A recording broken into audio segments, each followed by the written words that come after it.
dia, boa tarde, boa noite, seres humanos e seres biônicos desse mundão sem fronteiras. Aqui quem vos fala é Cláudia Medeiros, do canal Mais Que Raios, trazendo para você hoje mais um episódio da série For All Mankind. Estamos agora nessa quarta temporada e se você não assistiu ainda as temporadas 1, 2 e 3, você pode encontrar aqui no canal os resumos dessas temporadas, assim como os episódios anteriores. Hoje nós vamos falar sobre o episódio 7, Cruzando as Linhas. Vamos começar então, e alerta de spoiler, porque a partir de agora, se você ficar aqui é por conta e risco, bora lá para mais um episódio. E o episódio começa com uma discussão, porque, como vocês lembram, no episódio anterior, os funcionários da Helios estavam em greve porque eles estão tendo muitas alterações no contrato de trabalho deles, porque lá nas cláusulas pequenas estava escrito que o proprietário da Helios pode alterar a hora que ele quiser. E, então, eles estavam tendo reduções nos salários, nos bônus, em todas as coisas que eles tinham de benefícios.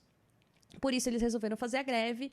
E a série, então, nesse episódio, começa já com essa greve, onde eles estão discutindo com a comandante Dani Poole, lá em Marte, sobre as condições para poder acabar com essa greve. E a Dani está questionando eles porque existe um prazo para a captura lá do asteroide, para poder colocar ele na órbita de Marte. Eles não estão com muito tempo e essa greve está atrasando, então, todos esses procedimentos que precisam acontecer. E os operários estão com a carta na manga, né? Porque sem eles não conseguem fazer. Mas eles não querem não só trabalhar, eles também não querem que o asteroide seja explorado na órbita da Terra, porque todos eles vão perder o emprego. Então, eles queriam que o asteroide fosse explorado em Marte, para que eles possam ter condições de trabalhos melhores lá. E a Dani fala, de jeito nenhum dos países do M7 aceitaram esse acordo, é uma regra que não vai acontecer. Então, vocês vão ter que aprender a lidar e resolver de outra forma, mas isso não vai acontecer, né?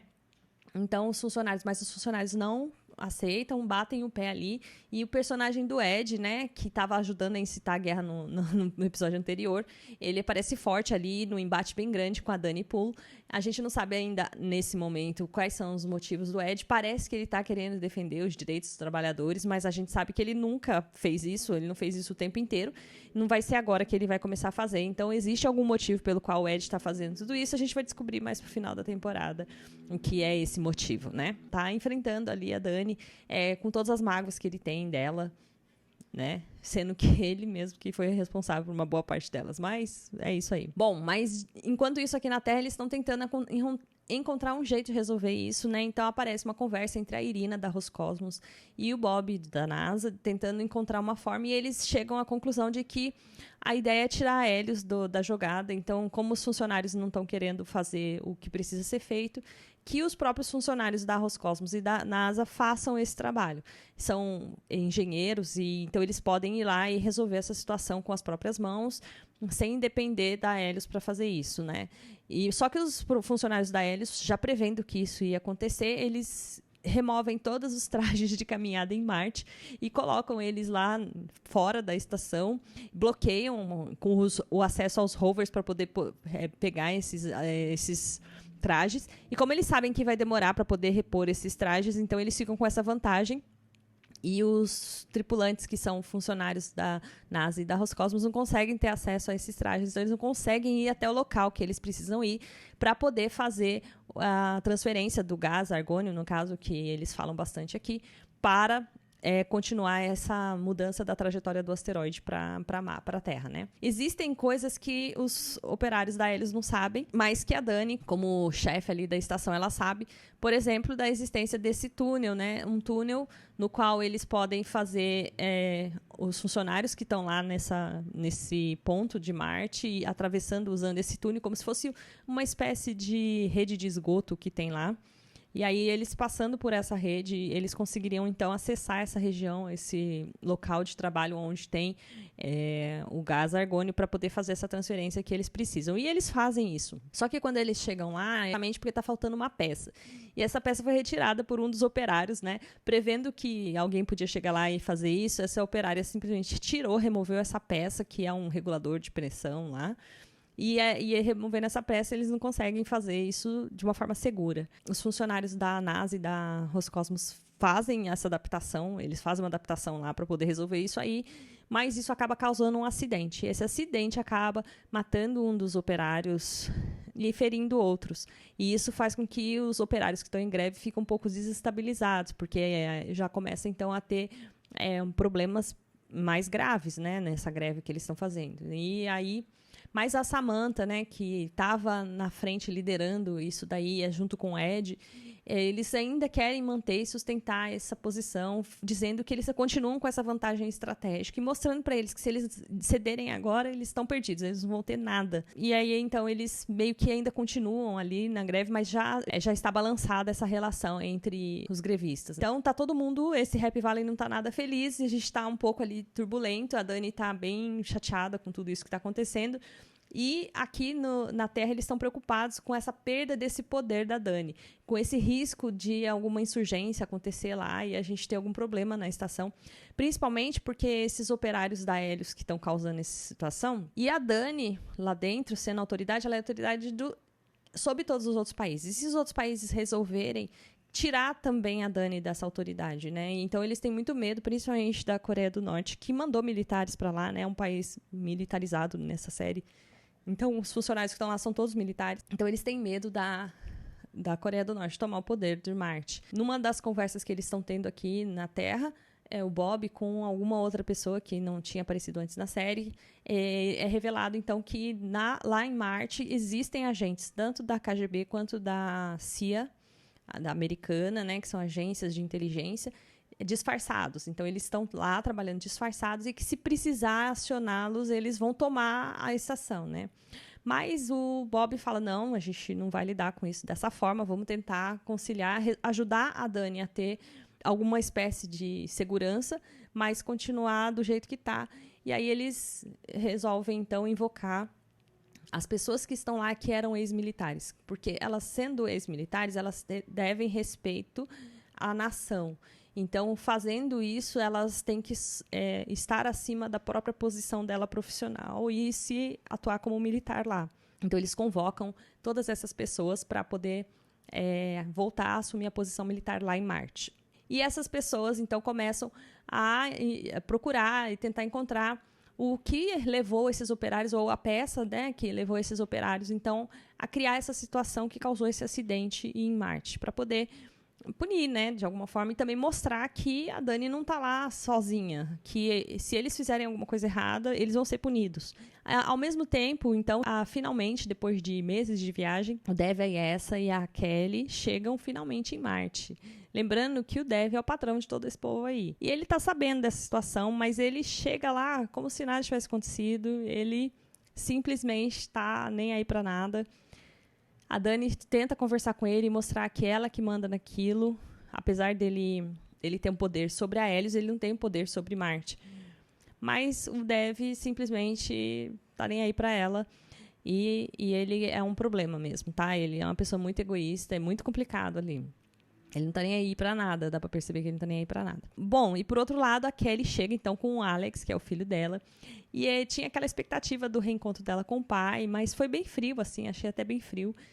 E ele chega, abraça ela, mas o filho dela se assusta com o vô, porque o Ed, ele não trata o menino com carinho, com expectativa de carinho, ele trata, assim, meio friamente, meio superficialmente. E dá pra perceber que o Ed, ele perdeu um pouco desse lance de família, desse lance de... que ele tá uma pessoa muito mais centrada, focada só em si mesmo. E aí isso é demonstrado nessa hora desse encontro. E o menino rejeita um pouco o vô. Então ele não consegue interagir com o vô. E depois também, aparecem eles lá num jantar. E o Ed, ele não respeita a vontade do menino. O menino fala que não quer queijo, ele põe. E ele, tipo assim, ele tem uma mentalidade um pouco diferente. E ele assusta o menino bastante. Então, a Kelly também cobra dele que ele não tá tendo essa empatia e essa tentativa de se aproximar, que ele tá muito egoísta. E chama a atenção dele, e ele chama ela, na verdade, para a causa dele, como se a causa fosse mesmo o direito dos trabalhadores. Mas a gente sabe que não, tem alguma coisa aí por detrás que a gente vai descobrir ainda nessa série. Mas é isso, então o Ed não é mais o Ed que a gente gostava tanto, não. Ele tá um pouco confuso aí nessa história, né? E, por outro lado, o Alex, ele passa, então, por algumas avaliações médicas com o Dimitri, que foi o médico que ajudou a Kelly lá no início da gravidez dela. E eles conversam, então, sobre como o corpo do Alex é adaptado a Marte. Então, ele sofre menos estando em Marte. Então, aqueles resultados de exames que ele tinha feito quando ele estava na Terra e agora estão muito melhorados quando ele chega em Marte, porque a gravidade de Marte para ele é melhor, ele nasceu lá, então, de uma certa forma, o corpo dele está mais habituado com o ambiente de Marte do que com o ambiente da Terra. E essa é a única questão que é tratada, assim, com relação à parte mesmo de ambientação do espaço, né? Fora aquele fato deles tirarem os trajes espaciais, os trajes de caminhada em Marte e não deixar acessível, bloqueando o transporte, o trânsito das pessoas, que no meu caso, eu acredito que é uma irresponsabilidade muito grande dos operadores fazerem isso, porque eles não sabem a necessidade, e lá sem o traje eles não conseguem caminhar em Marte. Então tem um monte de condições assim que são científicas e que são graves e que a série falou. Mas me parece que esse episódio está mais focado mesmo na parte geopolítica. E uma das coisas da parte geopolítica que acontece é simplesmente a Irina convocar a Margot ir para os Estados Unidos representar a Roscosmos numa reunião. E a Margot fala, mas se eu for lá eu vou ser esculachada, porque eu acabei de fazer um pronunciamento me declarando espiã, declarando que eu detestava os Estados Unidos, falando um monte de coisa de mal. Mas a Irina fala, você vai ter que ir porque o presidente quer que você vá. E ele conseguiu imunidade política para você. Então, no tempo que a Margot estiver nos Estados Unidos, ela tem imunidade política, ninguém pode fazer nada com ela.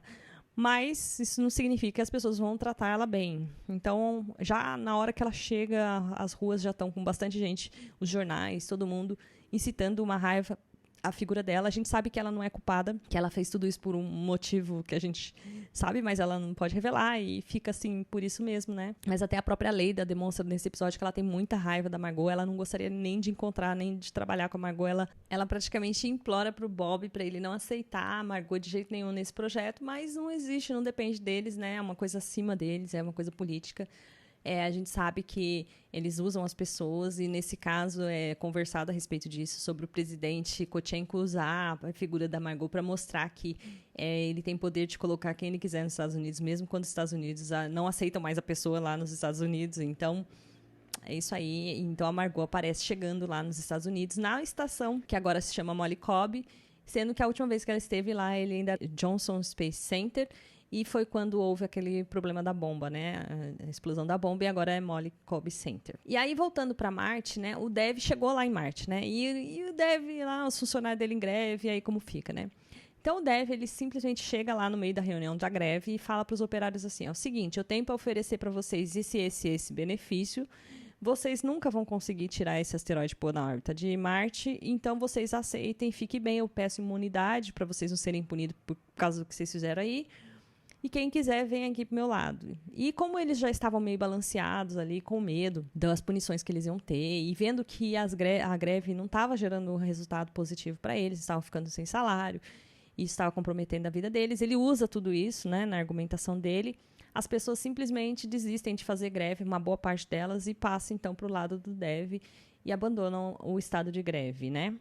E enquanto isso, o Ed, a Samantha e mais algumas pessoas ficam ali com cara de palhaço, né? Porque simplesmente fizeram todo esse esforço e não conseguiram ter o resultado da greve. E aonde termina esse episódio, aparece o Dev indo no quarto do Ed. O Ed pega e fala, pô, você é babaca, você fez tudo isso, né? E o Dev simplesmente fala, Ed, você é igual eu e você sabe, eu fiz isso pra eliminar as pessoas que a gente sabe que vira casaca por dinheiro, porque eu quero ficar aqui para sempre, você quer ficar aqui para sempre, nós temos esse interesse em comum e agora a gente pode trabalhar nisso. Então eu vim aqui te convidar para juntar esforços comigo, né? A gente engana eles, finge que a gente está trabalhando com eles lá para o asteroide ir para a Terra, mas vamos roubar o asteroide para Marte. A intenção do Dev é tomar Marte para ele mesmo, sabe? E isso daí ele convoca, então, o Ed. Parece que o Ed está gostando dessa ideia, sabe? E é muito chocante esse nível, né, de discussão geopolítica, financeira, muita coisa baseada em dinheiro e muita coisa baseada na forma como eles se relacionam com a vida deles, né? O Dev extremamente solitário lá, com relação à mãe, os sonhos do pai, o Ed afastado da família, enfim, todo o egoísmo, todas essas coisas que estão acontecendo aí, imperando acima das responsabilidades que eles têm da manutenção da vida, das pessoas, da família, de tudo, né? Então, a exploração aí que está aparecendo de Marte, desse asteroide aí, não parece ter nada a ver com responsabilidade, com o foco no futuro. tem muito mais a ver com todas essas relações pessoais. E é isso aí. Apesar de ser uma série de ficção científica, onde a gente esperava ver bastante discussões a respeito disso, hoje as discussões estão mais fundamentadas mesmo nas relações geopolíticas e um pouco mais nesse sentimentalismo dos personagens e como isso conduz os personagens durante toda essa série. Eu gosto dessas discussões também, sinto um pouquinho de falta de discussões mais relacionadas com a parte científica, mas é isso aí. É o que a série tem para propor pra gente. E vamos ver o que vem aí nos próximos 3 episódios finais. Eu acredito que vai acontecer muita coisa errada, muito problema daqui pra frente, porque tá tudo ruim.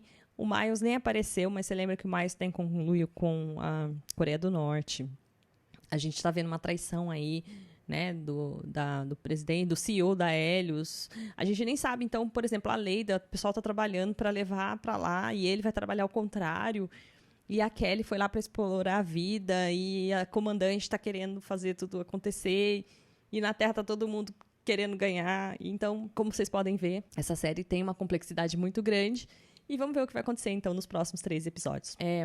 Se você gostou desse conteúdo e gostou do que a gente está conversando sobre aqui, dê um like e siga o canal. Compartilhe com as pessoas que você gostam. E se vocês gostam não só pelo conteúdo com relação às séries, né, mas também com relação ao que a gente explora nesse canal, que é o clima espacial e física, e afins, coisas voltadas para o espaço e na vida real também. Então, continue aqui com a gente e considere conhecer um pouquinho mais sobre os outros conteúdos. E eu aguardo vocês, então, no próximo episódio ou no próximo podcast do canal. Um grande abraço para todos vocês, que vocês tenham uma boa ceia de Natal, né? E a gente volta, então, no próximo episódio, na semana que vem. Um grande abraço e tchau!